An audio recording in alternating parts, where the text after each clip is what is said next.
Join me today as I spend some time in the kitchen putting together some of our family's very favorite recipes.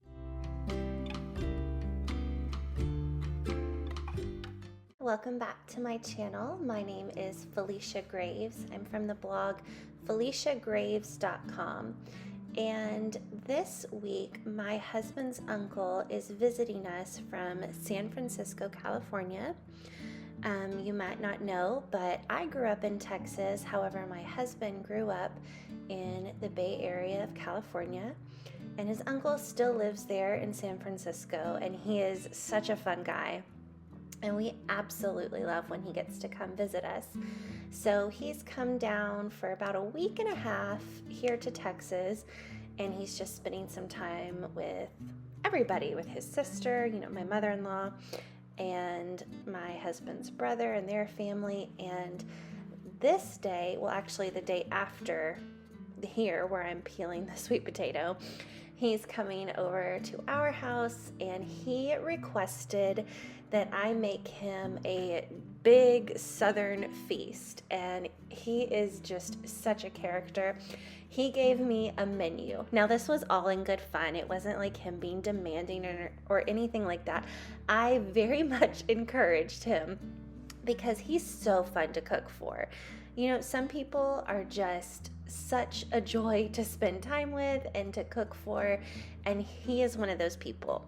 So I did encourage him, and he gave me a full menu of some of his very favorite dishes that I've made for him in the past, or one of them was a peach cobbler, which I think was a dish that either his mom or his grandmother used to make a lot. I can't remember, but some of his very favorite things are black-eyed peas and collard greens. He also requested this sweet potato casserole, and I made my roast for him. And what else? I made carrots. I'm trying to remember. We've had Thanksgiving since then, so I just now have food on the brain. One thing that's been on my mind a lot is quality time and just how we spend time with one another. I feel like it is so easy to get caught up in this fast-paced world we live in, to just get kind of caught up in all that hustle and bustle. But I am a firm believer that the best things in life don't come with a price tag. So, just spending time together, doing fun things together, it doesn't have to be anything fancy. Like, for example, we're going to be sharing just a homemade meal here, and the cooking it, the just friendship of sitting around the table and talking to one another is so special and honestly just so treasured. And I think we don't give enough credit to that. There's just a lot of, I feel like, consumerism and busy that you kind of see on social media. But I think it's important to remember that it's not about grand gestures and it's not about fancy things. It's just about genuine connection and conversation and laughter. Those are the things that I feel like make life so special. And it's something that I am trying to focus on more myself. Like, I am just as guilty as everyone else. I'm talking to myself just as much as I'm talking to you. But happiness is not found with, 1 day or 2 day shipping. That's just not the reality. Happiness is found in treasured moments and in simple moments. So I think just embracing the fact that it's those everyday moments that are the meaningful experiences. Not only will that really help us to focus on contentment and being happy, but I think it would also be really good for our budget and our wallet as well, when we're not constantly chasing after and seeking after the next latest and greatest thing. So that's just something that's been on my mind, and I wanted to share with you because it is something I struggle with too. It really truly is. And I also am going to tell you, and this is maybe, I don't know, tell me if you feel the same way, but I do not like peeling sweet potatoes. I don't mind peeling regular potatoes, but peeling and cutting sweet potatoes just irks me because I find it to be so difficult sometimes. Like the root vegetable, I mean, of course, a regular potato is also a root vegetable, but something about sweet potatoes, maybe they're extra starchy, I don't know.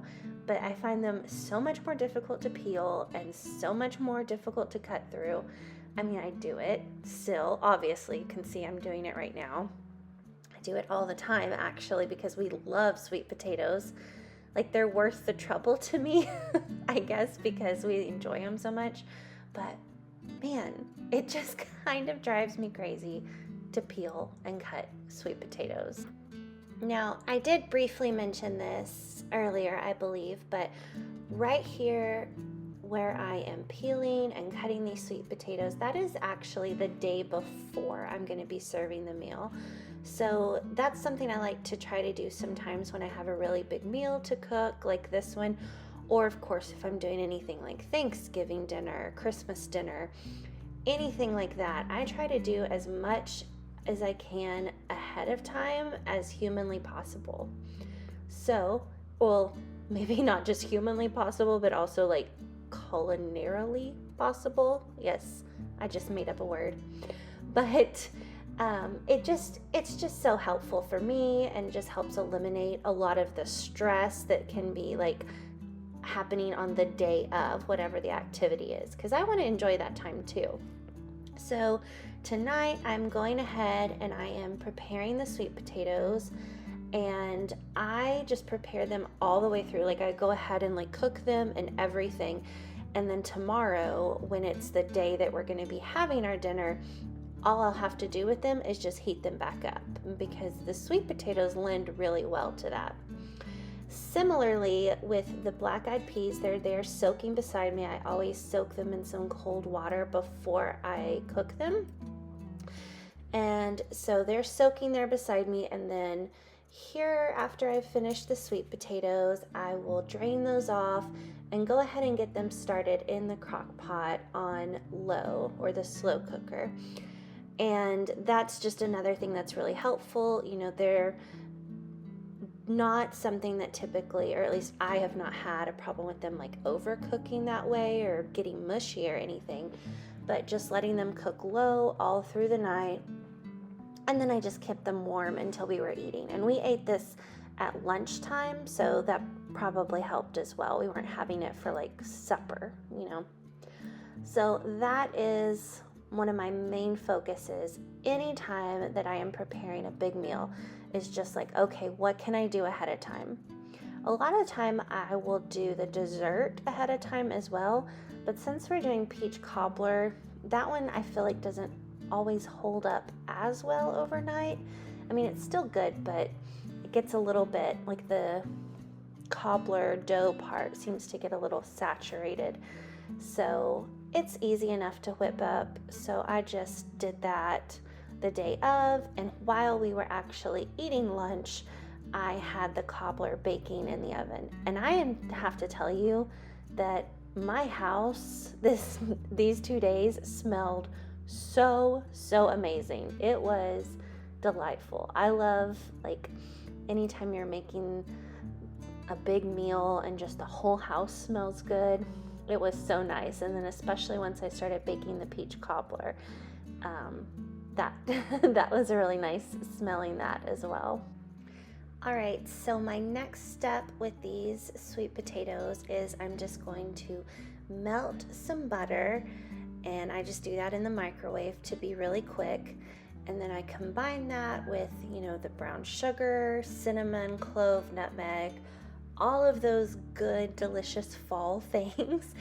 And I will pour that over top of the sweet potatoes and then just let everything cook down.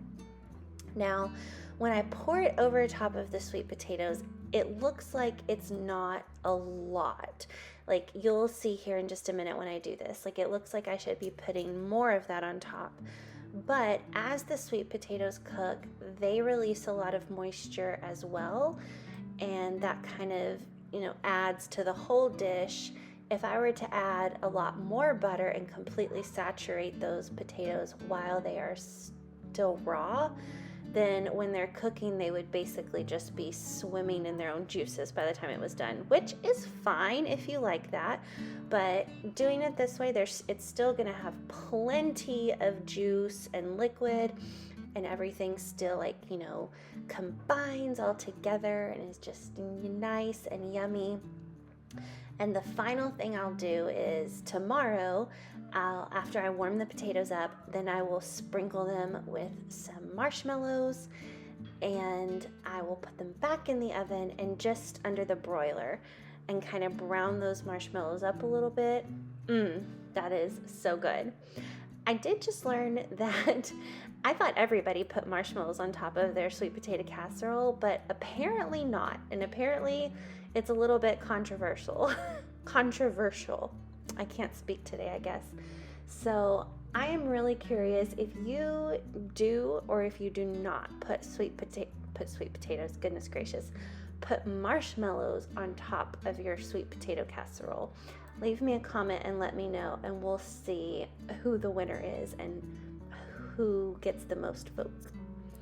Here in America, we are just finishing up with, Black Friday, Small Business Saturday, and Cyber Monday. So I think that all of those things are part of why I'm thinking so hard about, where value is. If value is in things we spend money on versus time that we spend together and those genuine connections. So I think that's why my brain is kind of in that headspace, because it's just been, we're just finishing up with our email inboxes being blasted with sales, and commercials are all about sales. We're getting flyers in the mail, and everyone's thinking about buying Christmas gifts and spending money. And for some, that is a really joyous thing, and for others, it's a really, really stressful thing. And I don't think that there's anything wrong, bad, or sinful about gift giving. I think that can be a wonderful thing, but I do see how the level of gift giving has sometimes, just caused a lot of stress and upset for people.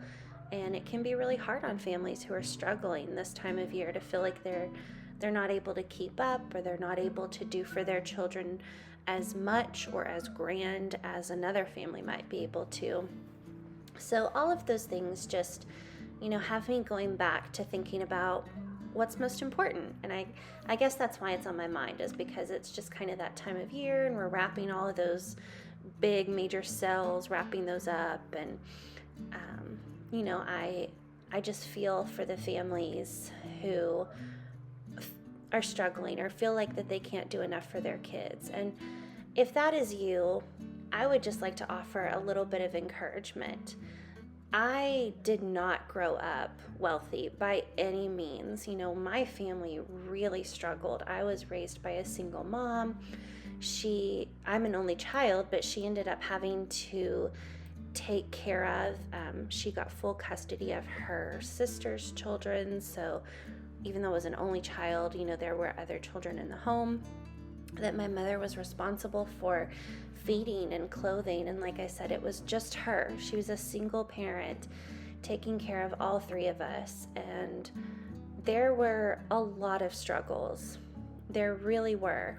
But the encouragement that I want to offer you is that I have so many treasured, special, wonderful memories from my childhood, and not a single one of them has anything to do with a gift that I received or a trip we went on. It's all things about visiting grandparents or playing outside until the sun had way long ago set and we were being rebels because we were playing outside in the dark. I remember playing board games together, and I remember reading books together. My mom, when I was very little, would always sit in the bathroom and sit on the edge of the tub and read to me while I took a bath. Now that, of course, is when I was really small and probably through elementary ages, but I absolutely loved it. And it's something that we still talk about to this day, and that didn't cost anything. And even if you can't afford, the book in that situation, there's the library. So that was a completely free experience that just means absolutely everything in the world to me. And like I said, my mom and I still talk about it to this day. So if you are worrying about not being able to buy your child the next whatever, I don't know, video game, toy, I don't keep up with it, I guess. But I just want to offer you that encouragement and just send a hug your way from me to you, saying that that's not the thing that matters, and that is not the thing that they're going to remember and treasure. I really don't have a lot of memories surrounding gifts, but man, I have a lot of really great memories.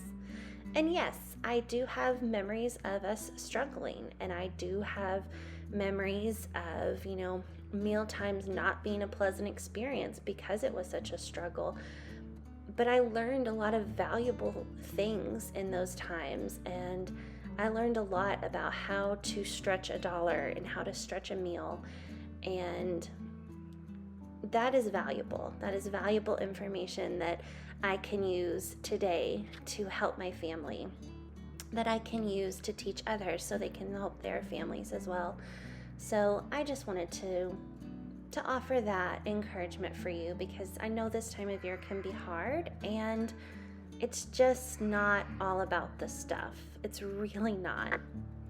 All right, so now we are officially on to the day of the dinner, and I was putting a roast into the oven. I didn't show the whole process in the beginning of me searing the roast and the vegetables and all of that, because I have a full video here on my channel where I've showed that whole process before, and I have the detailed recipe on my website, feliciagraves.com. So I will link both of those things for you in the description below. That way, if you're interested in how I go about making the roast, you can get that information, because it is so yummy, just like delicious, and falls apart in your mouth.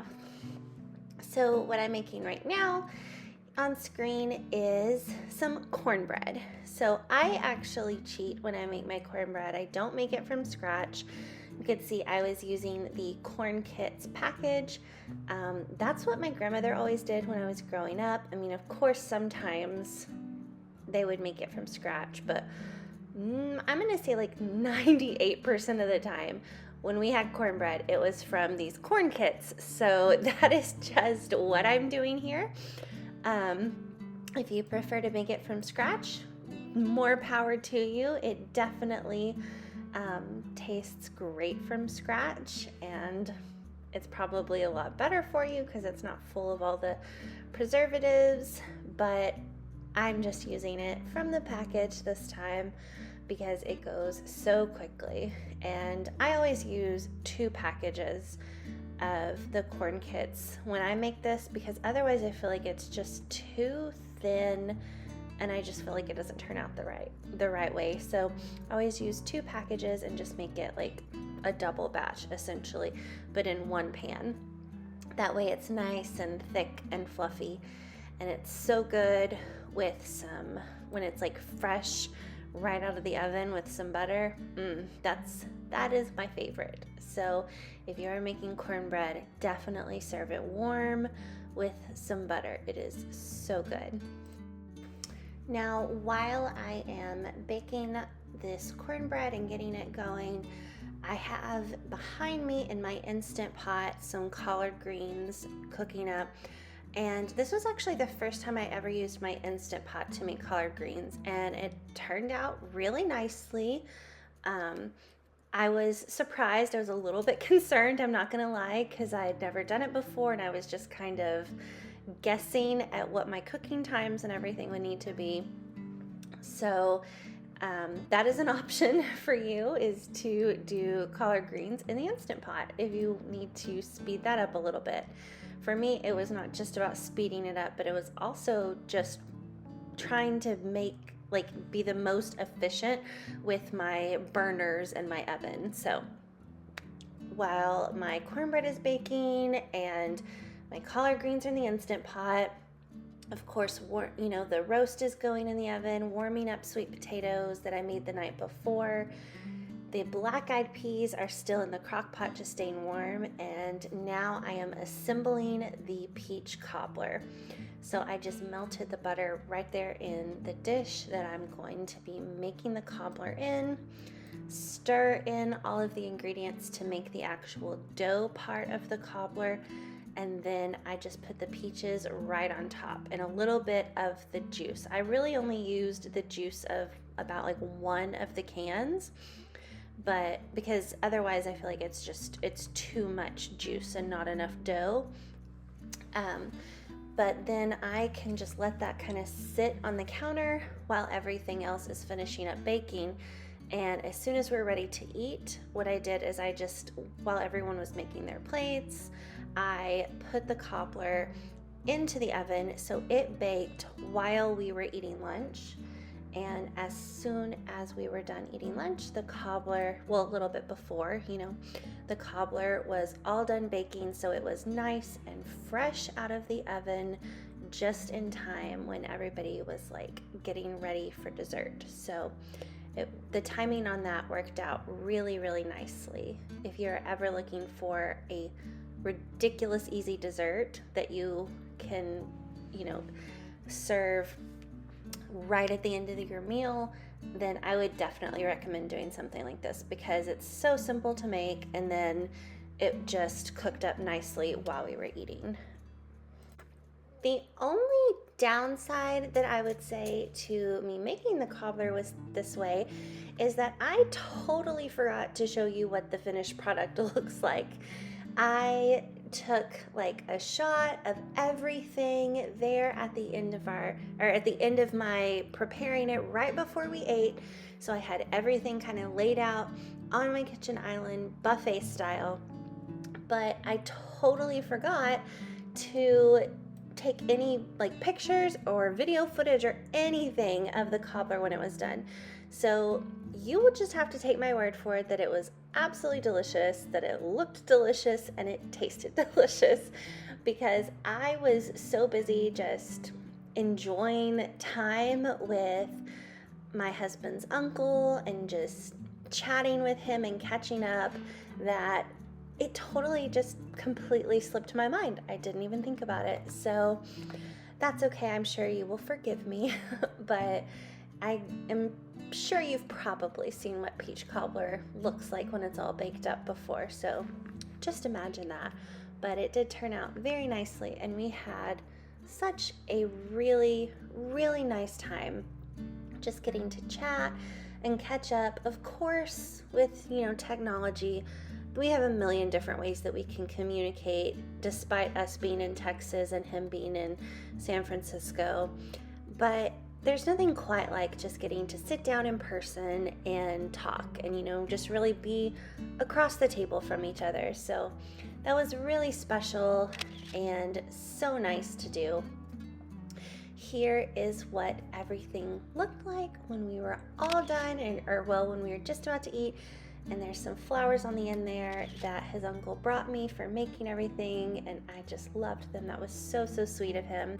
Of course, I so appreciate that you took some time out of your day to watch this video and hang out with me, and I will see you in the next one. Bye, y'all.